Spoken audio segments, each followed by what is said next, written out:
This story is titled, I Paid My Parents' Bills for 4.5 years, while my sister did nothing. When I asked them to babysit my son. For one night, they refused and preferred to babysit my entitled sister's kid, so I cut them off financially. But a couple of days later, they are begging me to help them. Hey everyone, before we jump into today's video, I need your help.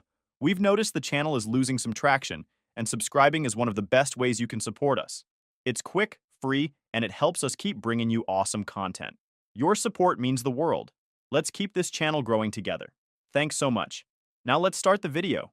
What's up, Reddit? Been a long time lurker, but man, I need to get this off my chest. Quick background about me before I dive into this shit show. I'm Jake, 32 male, and I run my own fitness equipment distribution business. Not some dropshipping BS or MLM garbage, but the real deal. We're talking heavy-duty commercial-grade equipment that goes into serious gyms, CrossFit boxes, and professional training facilities. Started this whole thing from literally nothing 7 years ago. Picture this, 25-year-old me, living in a crappy one-bedroom apartment, working out of my garage that could barely fit a car. I'd drive around in this beat-up Ford Ranger, God, I miss that truck, hitting up every gym within a 100-mile radius, trying to build connections. At first, I was just moving basic stuff. Dumbbells, weight plates, resistance bands, anything I could fit in that truck. Those first 2 years were brutal, not gonna lie. I was living off protein shakes and canned tuna, working from 4 a.m. until midnight most days. The amount of times I heard no or we already have a supplier would have broken most people. But here's the thing, every no just pissed me off enough to work harder. I'd go home, research better products, make more calls, send more emails. Sleep? That was for the week. My big break came when I managed to land an exclusive deal with this European manufacturer that nobody else in the region was carrying. Their stuff was top-notch, and suddenly all those gyms that said no started calling me back. From there, it just exploded. Now I've got 3 warehouses, 28 employees, and we're the go-to supplier for half the serious gyms in the tri-state area. But here's where the story gets complicated. See, while I was building all this from nothing, I had my family sitting on the sidelines, watching like vultures. My old man Mike used to be this hardcore boxing trainer. Had his own gym back in the day. Pretty successful too. Taught me everything I know about the fitness industry. But conveniently, right when I turned 18 and was heading to college, he hurt his back. Funny how that injury never stopped him from playing golf or going fishing, but somehow made it impossible to work. And my mom Rachel? Classic enabler. Never worked a day in her life, always had an excuse ready. Oh, I'm too old to start working now, she'd say. She was 52. Like what? People start entire careers in their 50s, but apparently that was just too much for her. And then there's my sister Katie. Holy shit, where do I even start with her? 2 years younger than me, but somehow that translated into zero responsibility in my parents' eyes. This girl has failed at more things than most people even attempt, but not because she's trying, because she doesn't have to face consequences. Let me paint you a picture. While I was pulling 16-hour days, sleeping on a futon in my office, and reinvesting every penny back into the business, Katie was finding herself. She tried beauty school, dropped out after 3 months because it wasn't challenging enough. Translation: she had to show up on time and actually do work. Then she decided she wanted to be a personal trainer. Lasted 2 weeks before deciding it was too demanding. She's crashed 3 cars, maxed out countless credit cards, and somehow always lands on her feet because mom and dad are there to catch her. Meanwhile, I had to have my shit together from day one. When I was starting my business, you know what my parents' support looked like? That's nice, honey. Speaking of money, can you help with the electric bill this month? That this month turned into every month. By 23, I was covering their mortgage. By 25, I was handling all their bills. We're talking utilities, car insurance, property taxes, everything. Family helps family, mom would say, playing that guilt card like a professional poker player. You're doing so well, and we're so proud. It's not like you can't afford it. And like a complete idiot, I bought into it. Year after year, I told myself I was doing the right thing, that I was being a good son, that maybe, just maybe, they'd eventually appreciate it. Looking back now, I can see how fucked up it all was. I was building something real, something legitimate, while they enabled my sister's endless cycle of failures and treated me like their personal ATM. You know what really gets me? Every time I hit a major milestone with the business, opening a new warehouse, landing a big contract, whatever, they'd barely acknowledge it. But let Katie manage to hold down a job for more than 2 weeks. It was like she'd cured cancer. Family dinner, celebrations, the whole 9 yards. Meanwhile, I'm over here transforming a garage operation into a multi-million-dollar business. And it's just, oh, that's nice. By the way, the property taxes are due next week. So let me break down exactly how the money situation snowballed from helping out occasionally to supporting four adults who refuse to work. Like I said before, it started when I was 23. I just landed my first big contract, supplying equipment to a chain of boutique gyms. Finally had some real money coming in, you know? Not buy a yacht money, but definitely pay all my bills and have some leftover money. That's when the calls started. First it was Dad. Hey son, bit of a situation with the mortgage. Just need a little help this month. Then Mom. The electric company is threatening to shut us off, and you know your father's back. They always threw in his back injury, like it was some trump card that justified everything. Meanwhile, my sister Katie is living her best life. Let me give you some examples of the shit she pulled while I was bankrolling our parents. She decided she wanted to be a yoga instructor. Cool, right? Except she demanded Mom and Dad pay for her certification, $3,000. They didn't have the money, obviously. So guess who got the call? But wait, it gets better. She quit after 2 classes because the energy wasn't right. 3 grand down the drain. Then there was the time she got into crystals and essential oils. Not just using them, she wanted to start her own wellness business. Maxed out 3 credit cards buying inventory. When it failed, shocking I know, guess who had to help out with the credit card bills? If you guessed me, congratulations, you're catching on. But my personal favorite was the sustainable fashion boutique phase. She convinced Dad to co-sign a lease on a retail space. Keep in mind, this is the same man who's too injured to work, but apparently well enough to sign legal documents. 3 months later, the place went under because she spent more time planning photo shoots for her non-existent customers than actually running the business. The rent still needed to be paid though, and since Dad's name was on the lease, yeah, you guessed it. Another call to good old Jake. Son, we really need your help. You know we wouldn't ask if it wasn't important. During all this, I'm still grinding. Expanded to a second warehouse, hired more staff, making real moves in the industry. But every time I hit a milestone, it was overshadowed by some family drama. Landed a major contract with a national gym chain? Sorry, can't celebrate because Katie's car got repossessed, and she needs help getting a new one. Opened a new warehouse? Cool, but did you hear Katie's thinking about going back to school? Spoiler, she didn't. The money thing got so normalized that they stopped even asking. Bills would just appear in my email. Rent, utilities, car payments, insurance, all of it automatically became my responsibility. And if I ever hesitated, oh boy, Mom would pull out the big guns. We're not asking for much, Jake. You're doing so well, and family has to stick together. Dad would go the guilt route. You know I'd still be running the gym if I could. I taught you everything you know about this business. Fact check. He taught me about boxing. I taught myself everything about running an actual successful business. Katie's contribution to these conversations? Must be nice to have so much money you can lord it over everyone. Some of us are trying to find our passion. This coming from someone who hadn't held a job longer than 3 months in her entire life. The real kicker?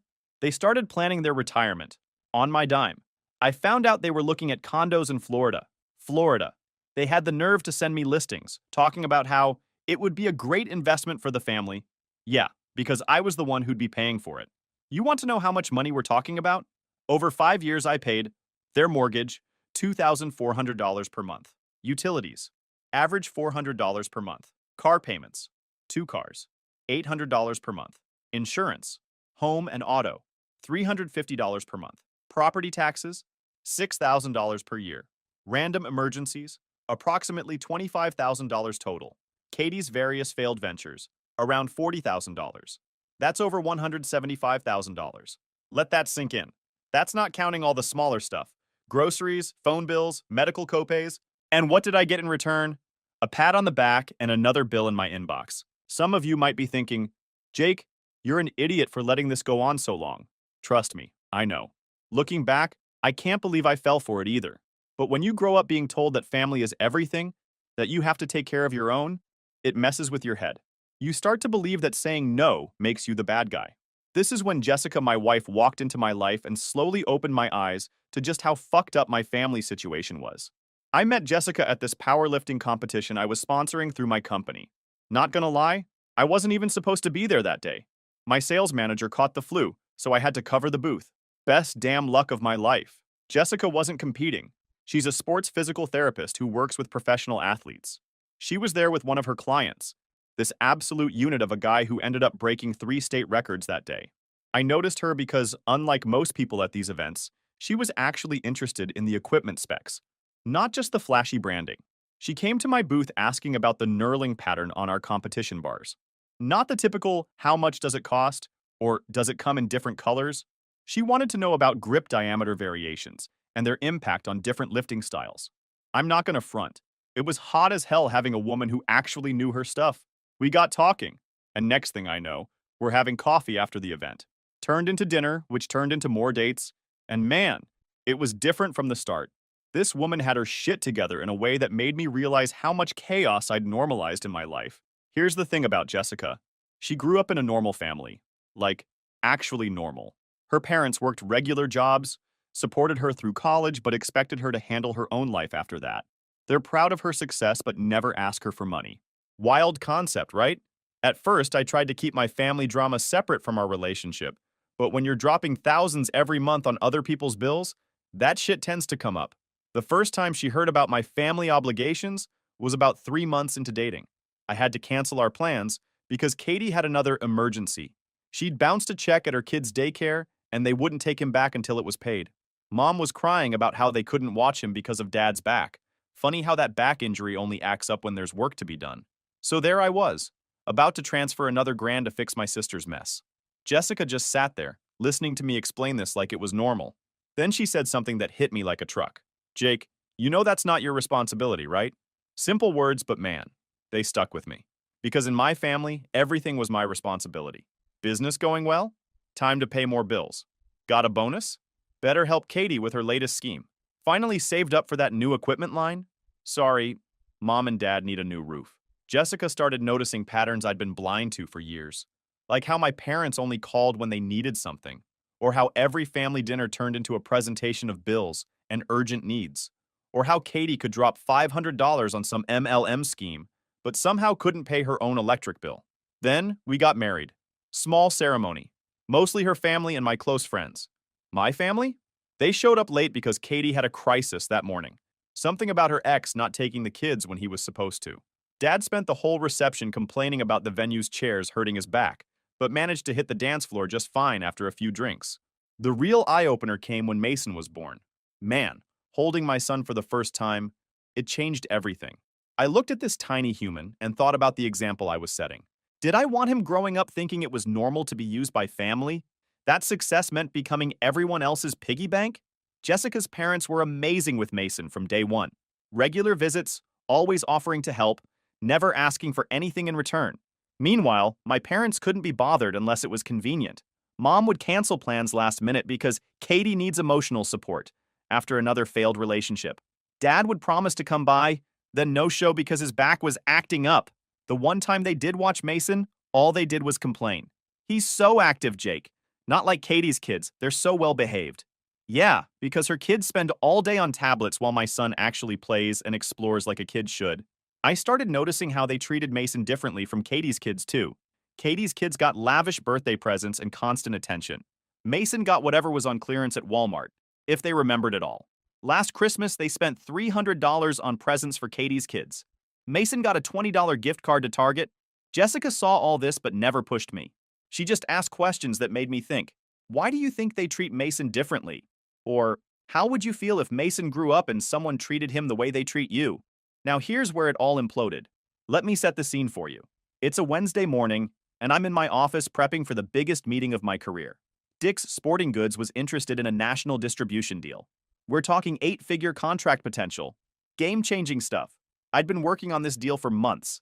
Had all my numbers ready, samples prepared, everything down to the smallest detail. My suit was pressed, my presentation was perfect, and I was feeling confident. Then my phone rings. It's Jessica. Now my wife never calls during work hours unless it's serious. She's got this pro baseball player she works with. Guy's recovering from Tommy John surgery, crucial point in his rehab. His agent called, needed her in Chicago ASAP. Private jet was already arranged. This is the kind of career opportunity she couldn't pass up. No big deal, right? We're successful adults. We can handle schedule changes. Except our nanny had called in sick that morning. Stomach bug going around the daycare. Mason was at Jessica's office, playing in the kid area she set up for when clients bring their children. Like I said, my wife thinks of everything. We just needed someone to watch Mason for one night. One fucking night. First person I called? My mom.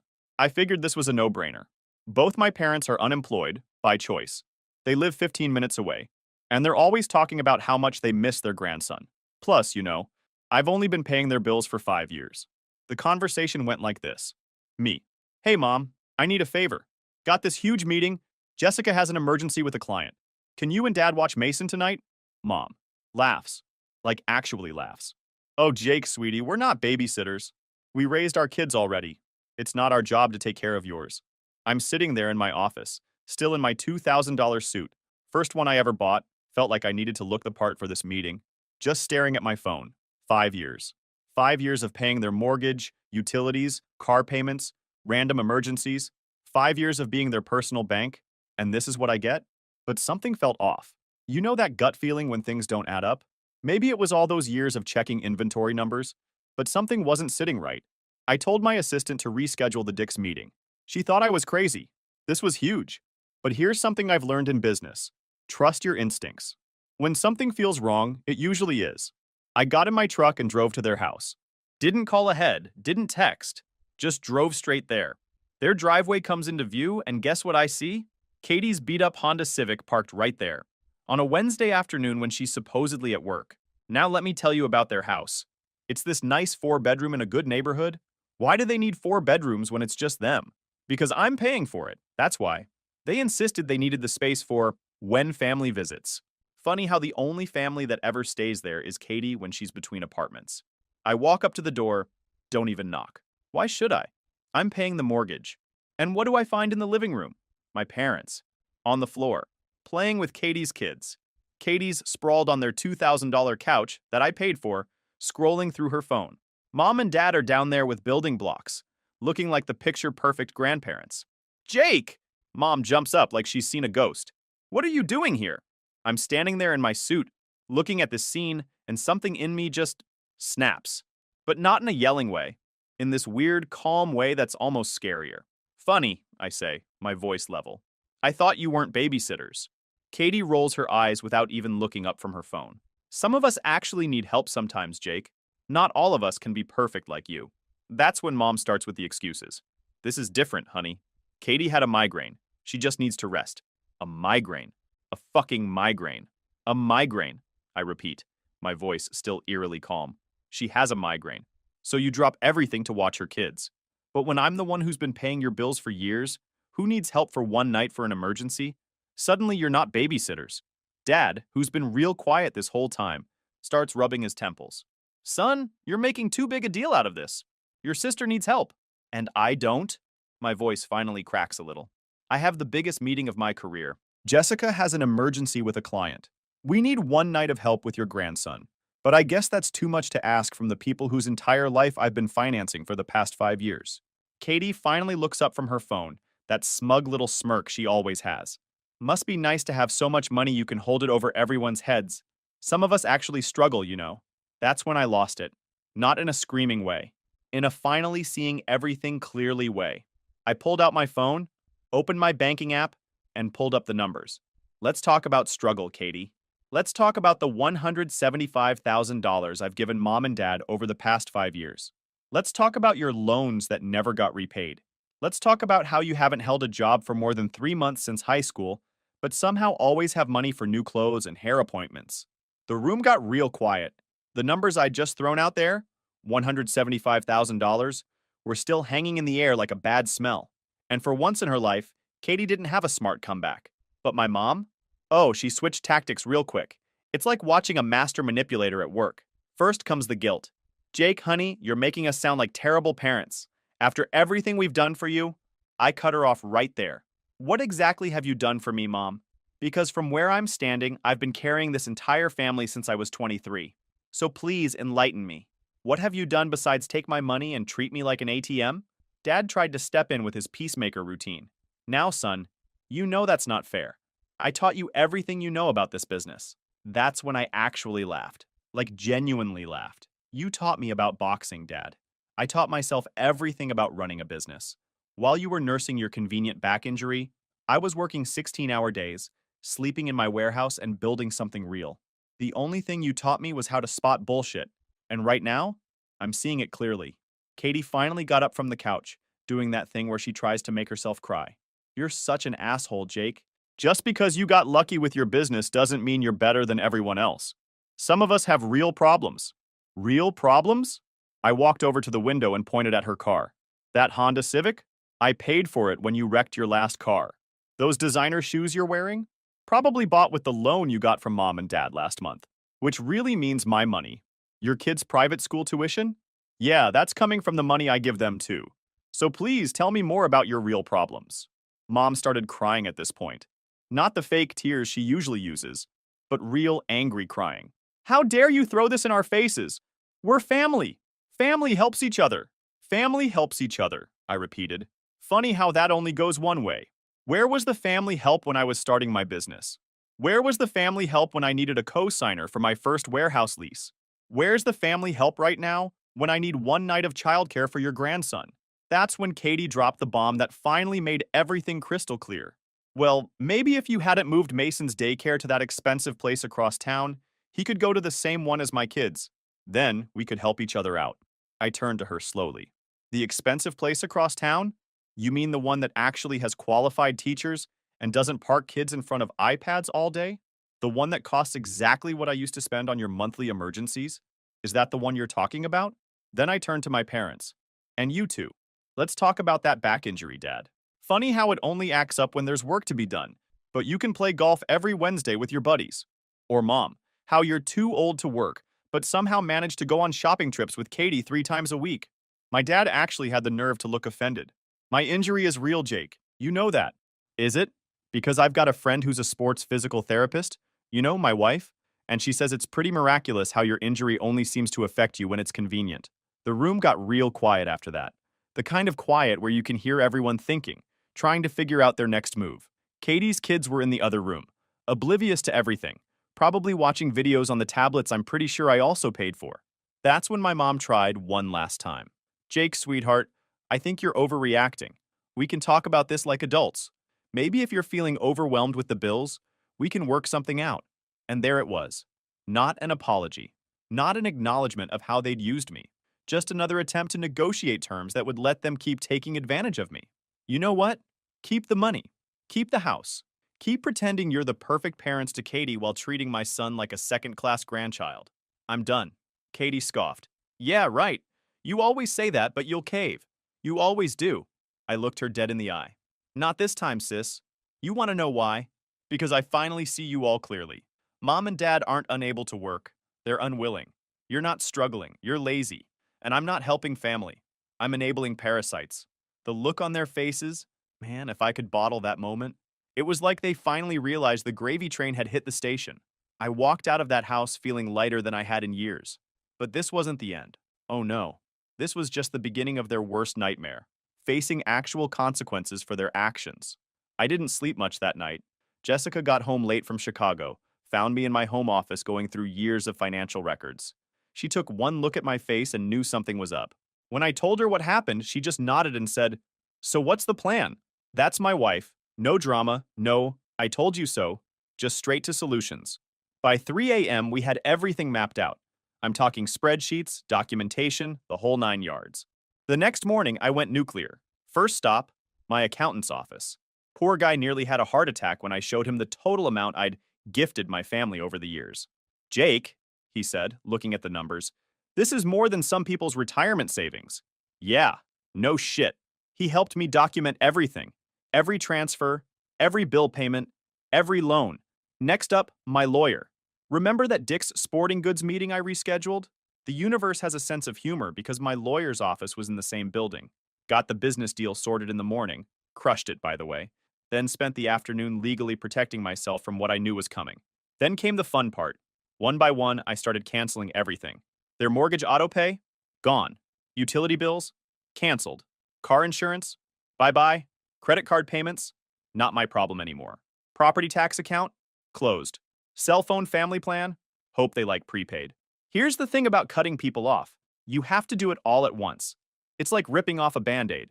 You can't half-ass it, or they'll find ways to guilt you back in. So I went all in, sent them one text. You're on your own now. Figure it out. Then blocked their numbers. All of them. Mom, Dad, Katie, even their landline. Because yeah, I was paying for that too. The meltdown was biblical. Within hours, they were blowing up every possible channel. My work phone, 47 missed calls. Email, inbox looking like a spam folder. Jessica's phone, they tried that too. The office landline, my poor receptionist deserves a raise. Mom's first email was exactly what you'd expect. How could you do this to your own family? We're going to lose everything. Your father's blood pressure is through the roof. Katie's kids need stability. Notice how there wasn't a single word about Mason? Nothing about how they treated me or any acknowledgement of their behavior. Just panic about losing their meal ticket. Dad tried the business angle. Son, let's handle this like businessmen. We can work something out. Maybe set up a payment plan. A payment plan. Like I was some credit card company they could negotiate with. But Katie? Katie went full nuclear. Started calling my employees, trying to get through to me. Showed up at one of my warehouses, causing such a scene that my loading dock manager, former Marine, great guy, had to escort her out. She was screaming about how I was destroying the family, how her kids would suffer, how I was just jealous of her free spirit. The best part? My lawyer had already drafted a cease and desist letter, one threatening letter about harassment later, and suddenly Katie remembered how to act like an adult. Then came the financial reality checks. Turns out when you've been living on someone else's dime for 5 years, you forget how bills actually work. Within 2 weeks, their perfect little world started crumbling. Dad's back injury mysteriously improved enough for him to start looking for work. Mom discovered Indeed.com exists. Katie had to cancel her wellness retreat, aka spa weekend. Their country club membership lapsed. The lawn service stopped coming. Their favorite restaurants stopped seeing them. My security team, yeah, I have one of those now, running a successful business means taking precautions, reported that Mom and Dad were actually seen entering, wait for it, a job fair. The horror. But here's the real kicker. Remember that Florida condo they were looking at? The one they expected me to buy for their retirement? They had already put down a refundable deposit with my money. When they had to back out, the realtor called me to return the deposit. Apparently, they'd used my business email for the correspondence. That money went straight into Mason's college fund. The cherry on top? Katie's ex-husband reached out to me. Turns out she'd been telling him I was helping with child support, so he didn't have to pay as much. Yeah, that information went straight to his lawyer. Was it harsh? Maybe. But you know what's harsh? Using your own kid as an ATM while treating his son like a second-class citizen. Taking advantage of someone's success while contributing nothing. Playing favorites with grandkids based on which parent you can manipulate better. And this was just the beginning. 3 months after I cut them off, the reality of their situation finally sank in. Their perfect little world, completely shattered. Let me break down how each of them faced the consequences of their actions. First up, my dad. Remember that mysterious back injury that made work impossible? Funny how quickly it healed when the money stopped flowing. A buddy of mine who owns a local gym told me Dad came in looking for work. Mom's transformation was even better. After 15 years of being too old to work, she suddenly discovered she was perfectly capable of holding down a job. She's now hostessing at Applebee's. Yeah, the same Applebee's where she used to complain about the horrible service and leave 5% tips. Karma's got a sense of humor, I'll give it that. But Katie? Oh man, Katie's storyline is my favorite. Remember how she was always finding herself and starting new ventures that I ended up paying for? Reality hit her like a freight train. Her ex-husband's lawyer used the information about her lying about child support to reopen their custody agreement. Turns out judges don't look kindly on parents who lie about financial arrangements. She had to move back in with Mom and Dad because she couldn't afford her apartment anymore. 3 adults, 2 kids, all crammed into that house I used to pay for. The same house that's now in pre-foreclosure because, surprise, they can't actually afford it on their own. But here's where it gets really good. Last week, they tried one final guilt trip. Mom posted this epic sob story on Facebook about how her successful son abandoned his struggling family. Let me share some choice quotes. It breaks my heart to see how money can change a person. My own son, who I raised and nurtured, has turned his back on us in our time of need. We're struggling to put food on the table while he lives in luxury. What kind of person abandons their own parents? Their own sister? The comments were exactly what you'd expect. All these people who don't know the real story jumping in with, "That's terrible." And how could he do that to his own mother? And my personal favorite, family is everything. So you know what I did? I dropped the receipts. All of them. I made a single post, totally professional, just stating facts.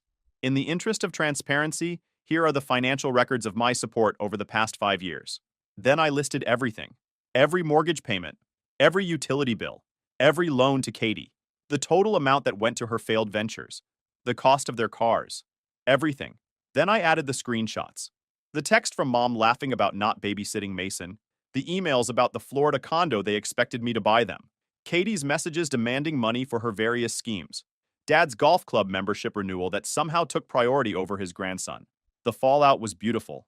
Family members I haven't heard from in years started reaching out, not to guilt me, to apologize for believing their side of the story. Turns out mom and dad had been painting this picture of me as their loving, supportive son who was happy to help the family. Nobody knew they were basically extorting me. Katie's ex-husband's lawyer hit the jackpot with all this evidence. She's now working 2 jobs, actual jobs, not wellness coaching or whatever her last scheme was, to make her child support payments. She's at Target during the day and waiting tables at night. Apparently, she had a meltdown when they made her wear the red polo shirt instead of letting her express her individual style. Last weekend, I drove past their house on my way to Mason's Little League game. The lawn's overgrown because they can't afford the landscaping service anymore. Dad's precious Mercedes got repossessed. Now he's driving some beat-up Corolla. Mom's designer handbag collection has mysteriously disappeared from her Facebook photos. But you know what? I don't feel bad. Not even a little bit. Because while they're dealing with the consequences of their actions, I'm building something real. That money I used to waste on them, it's going into Mason's college fund, into growing my business, into things that actually matter.